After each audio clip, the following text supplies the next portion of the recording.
Hey, all you beautiful bees. So the time has come. It is time to put out mason bees. The best way to be able to tell when it is time is to look at your fruit trees and things like that that like to bud in the spring. And if you look at them, you will see things like little flowers starting to come out, a lot like our peach trees are doing right now. So now is the perfect time for us to put out our mason bees. Now it might be a little too cold to start, but the first thing that you're going to do is you're going to put them out, and then the bees will actually emerge from their cocoons at just the right time when the temperature is just right, because you want it to be somewhere between 50 and 60 degrees consistently. And it's not quite there yet, but like I said, my fruit trees are starting to bud, and so it's really a good idea to go ahead and get them out now, because those bees will wake up and then it will be time and they will be ready.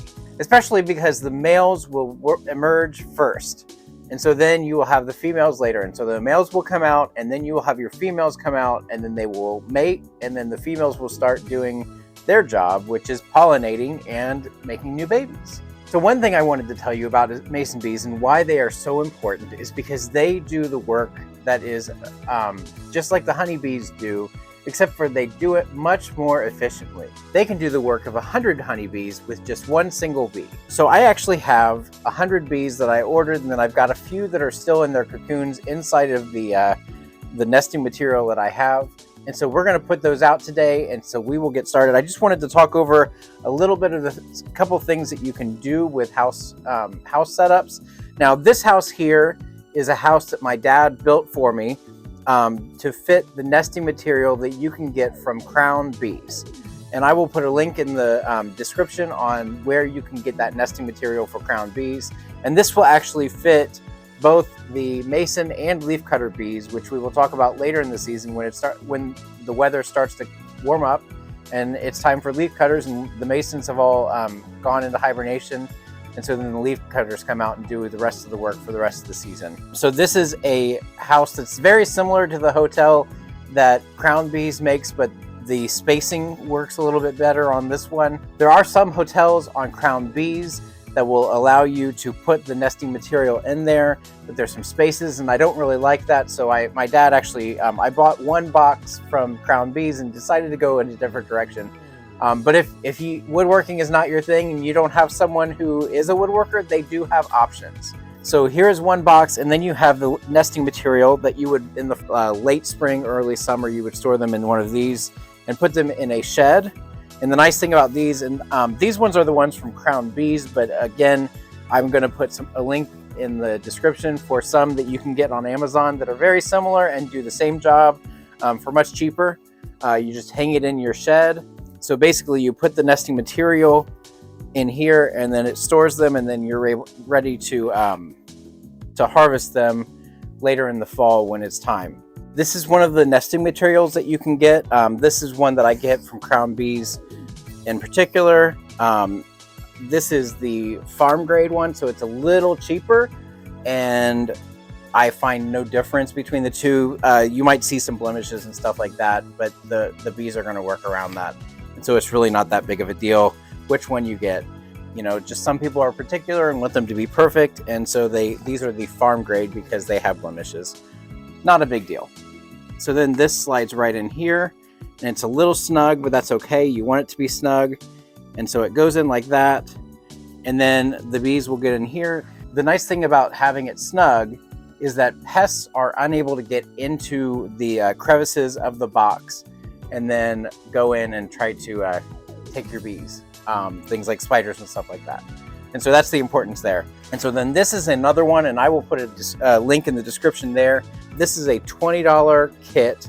There's two different types. There's this one that has these cardboard reeds, and then there is one that I will also put in the description that has bamboo reeds, and I have some of those right here. And those bamboo reeds are about the same. They have the same size and everything like that. And the reason there's a couple different ways to do harvesting on these. So with the cardboard, what you have to look at is the edge here has this paper, and I'm not going to use this one, that's okay. But it has this paper here, and you just peel this paper and roll it off. and then it opens up, and then that's how you get to your cocoons with that, is you just basically peel it apart like that. And so you open their cocoons in the fall, and then you're able to get into them. The reeds, you will take a knife, and then you put it right here on the edge, and you kind of just tap it until it starts to break like that. And then you can break the reed open like that. So then you'll have your cocoons in there, and you can take them all out. Now with these particular nesting material, in order to harvest them, you take these rubber bands off. You have the plates, and then you have a tool here that you can get from Crown Bees that you basically take and you just scrape all the way along here, and the cocoons will just come out. And that's how they harvest theirs. And so it works for them, it works for us. The other thing about this box is that it has a place to put your cocoons. And so you want to be able to have a place for your cocoons to go. And so what you would do is just lay your cocoons in here and then close this up. And it's got a hole that's bigger than the bees that allows them to come out. And so they feel like they are coming out of their hole, just like in the nesting material. And then they will try to stay close to where they started.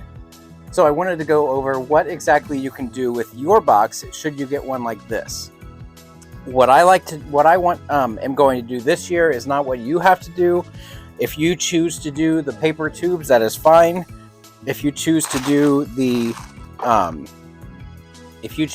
reeds, that's fine too. Whichever one works for you is the important thing. But what you want to do in order to put your bees in here is pull out probably, I would say maybe 10 of these.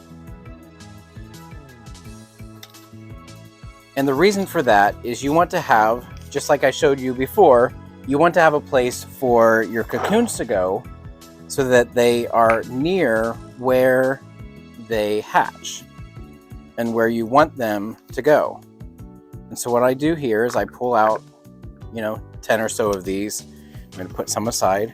And then I've taken a toilet paper tube and put some paper on here. It doesn't have to be brown paper. That's just what I chose. And then I taped it on the end here so that it's closed off. And then you can slide this tube in here. And so then you can put this paper tube in here. And then you just start putting more of these tubes back around. And I'm going to go ahead and get this set up the way that I want it to, and then we will be back and I will show you what that looks like. Okay, so we have the bee box completely set up the way that I want it to be. So as you can see here, I have some bamboo here, and then I have some cardboard here, and then I've got the area for the cocoons to go. And so then the next thing to do is put the cocoons in. And so I do have my cocoon bees that I got from, it's called, actually, I'm going to stop and show you. We have a little bee here. So as you can see him right there, he's a little green. It's kind of cool. And that's what mason bees look like. They do not have, or they do have a stinger, except for the fact that they really don't want to use them because their idea is to repopulate the world. And so they don't want to actually do anything that is going to endanger them. And so they see you as not a threat. So here he is. You can see him. He is just kind of pruning himself, checking me out, see what's going on here. And yeah, not a threat at all. No big problem. Yep. And then so I'm going to go ahead and get these into their boxes so that they are ready, and then we will come back and it'll be time to install. So now we have our house in place. You want to try to put it somewhere where it's going to get morning sun. That doesn't matter if it gets it on the top, the sides, something that will warm up the box. And so that's the important thing. In this case, this one's open air, so it gets sun from either side, so that's perfect. And then you're going to put your nesting material in. And like I said, it's a little snug, but that's perfect. And so it's just right like there. You want to have it just a little bit of a lip, but not too much. And then you can also see that we have our cocoons in here. Stay in there, sir. We have our cocoons in here. You don't need a lot of them. They do a lot of work with just a few of them. And so that is perfect. And so we're just going to put them in there. And like I said, there's a hole here, and they will come out of this hole and then find these ones here, and they will fill those up, and then we will have mason bees for next year. They will do their work. So in just a moment, we're going to go and do the other one up by our orchard in the front. So here we have the box that I showed you that you can get on Amazon for pretty cheap, for about $20. And I'm going to show you how we would mount this. Hey all, it's Andy. I am editing right now, and we had some problems with the audio on this particular clip, so I'm just going to kind of walk you through it. Basically, you want to mount the house to something that is solid, like in this case I've mounted it to a tree, but you want it to be something that's solid, that's not going to rock around or anything like that. You can mount it either by putting screws straight through the back of it and then putting all of the reeds and everything in there, or you can do what I did where there's some mounting holes on the back, and so I just put 2 screws into this tree here and then slipped it on there, and it'll stay solid and the bees will be able to do their thing. The main thing is you want to not do any sort of blowing around in the wind, because the bees count on being able to find the exact hole where they want to put their eggs. And so, yes, there are some mounting brackets on the top that would allow for string, but you really don't want to mount like that. So although this is a nice and inexpensive option, that is not the best way to mount it. So I would recommend using the mounting option in the back, or drilling holes directly through the back and then putting your reeds and your nesting material in later. That is up to you, completely up to you, but not a problem. But yeah, that's how we mounted this. I also wanted to talk about this particular item. It's called Invite a Bee. It's actually just bee pheromone, and so the idea is that you actually spray it on the nesting material, and so that is an option for you to be able to help attract the bees to those particular holes, because they will smell those pheromones and then end up nesting in that particular area. You just spray it on the holes as you see me doing here, and then that is good to go, and they are happy. So that concludes our video today. All of the bee boxes are set up. All of their houses are ready for them to come out and make some more babies and pollinate some more trees and flowers and all of our vegetables and everything like that that's coming up in the spring. And so we're just really excited to have them here now. And then, like I said, in sometime around June, we will go ahead and switch them over to the leafcutter bees. And we'll do a whole video about that as well, and the differences between the two. And a lot of people ask me why leafcutters and masons versus honeybees. For me, one of the reasons is that I live in an urban homestead. And so I don't want to have that possibility of honeybees swarming around someone and then someone saying that I have created a problem. And so I don't want to be that neighbor. And so for me, I want to leave that kind of beekeeping to someone else for now. Maybe someday I will get into that, and I will look into how we can do honeybee keeping somewhere else, on someone else's property that's not really interested in it but would like to be able to have those benefits. Maybe I'll do that. But for now, because I'm in an urban homestead in an urban area, I don't want to cause any sort of distress to any of my neighbors. And so the best way to do that is to not only have these bees that are not aggressive and do great in pollination, but also because of the fact that they are native bees. They are bees that are from this area. And so those bees are going to do a great job on native plants, like the plants that I have in my gardens. Specifically, a lot of my flowers and stuff like that are plants that are from this area, because I want those to be the ones that thrive. And so yeah, we work towards doing more and more things native. And so one of those things that we can do is have native bees around.